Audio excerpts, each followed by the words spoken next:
Hello, everybody. This is Darren Redmond for Redmond's Wrap Up, brought to you by FHD Sports. It's Friday, September 28th, and we hope everyone is doing well. I want to talk a little bit, just for a couple of minutes, on my opinion on a fallacy that has been indoctrinating sports enthusiasts in America for years.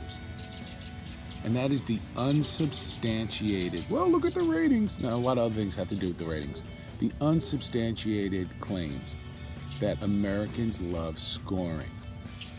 And that's just not the case. And I thought of this last night because I've been preparing this for quite a while, but watching the freak show, that pinball show last night of a game, and nothing against the Rams for winning the game. They won it. They did great. But when you're watching the Rams and Vikings, I'm watching flag football.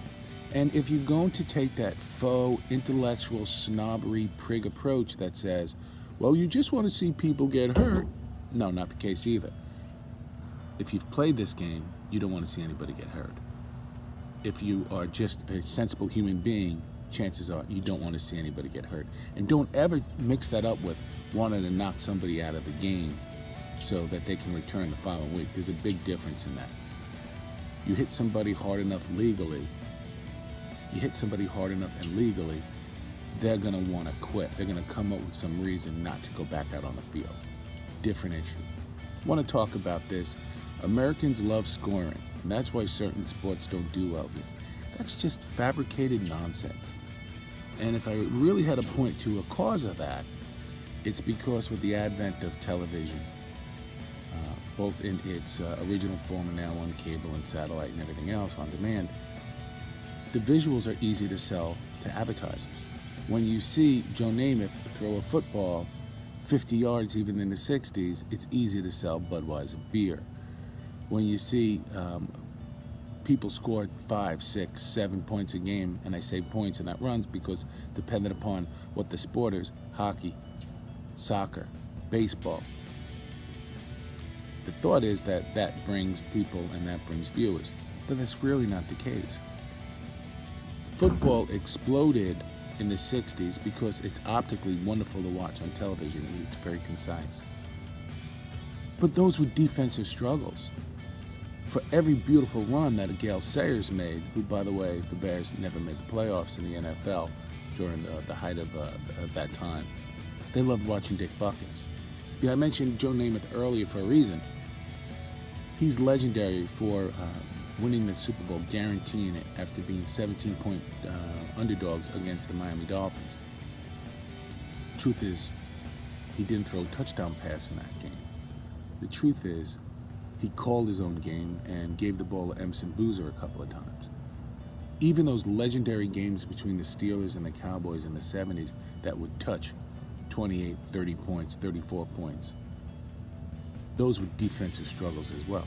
Let's change. Let's go to a different sport, shall we? It wasn't until the 80s and 90s and Magic and Bird, and then, of course, the legendary Jordan and a holdover with Kareem Abdul-Jabbar, when it wasn't the ABA 164 to 134, when games were tightly contested legally. Again, please don't fall back to the intellectually dishonest. You just want to see people get hurt. Those are the same knuckleheads who say that 80,000 people show up to want to see an accident in NASCAR. Do your research.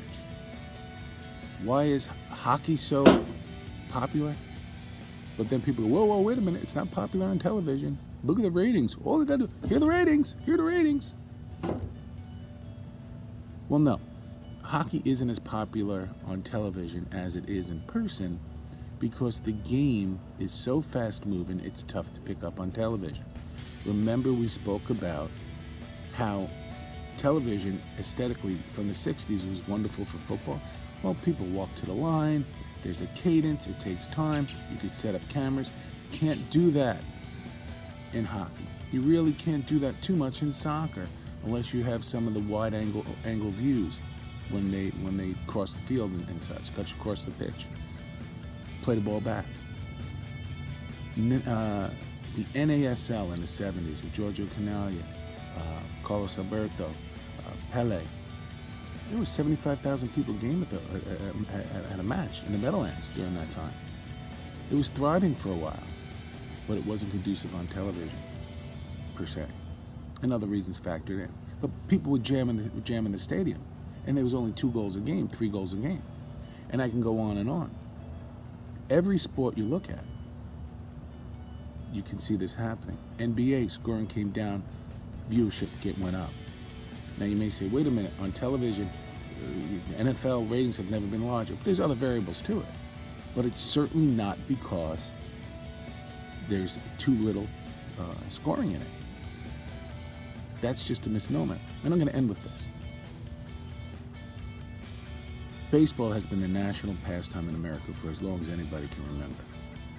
And then people say, well, it's slow, but the average baseball game is actually shorter than the average football game. Ooh, sorry to bring math into things and not talking points. Also, there's never been a barrage of 10 runs, 11 runs, a dozen runs a game in baseball. And probably the most boring baseball is happening somewhat recently with the launch angle hitting and some of the other things that are going on. 60s, 70s, 80s, 90s. Pitching duels. Tom Seaver pitching 10 innings in a World Series game. Giving up 1 run. Randy Johnson coming in, pitching. Now, people say, well, the demographics are changing. No, they're not. If anything, the demographics for baseball are increasing. Because as America changes, and it always changes, and that's one of the most beautiful things about our country, is how it evolves and changes. A lot of the people coming in are coming from countries that love baseball. So please rethink your tired old reasons as to what Americans like and don't like. And don't go to the ratings and just one social media platform. Things are changing. Americans don't love scoring. What Americans love is the ability to score. What Americans love is winning. Sorry to sound like Charlie Sheen, but it's true. Americans love winning and the ability to score. I could beat you on offense. I could beat you on defense. Doesn't matter what the score is. And Americans love intelligent sports play.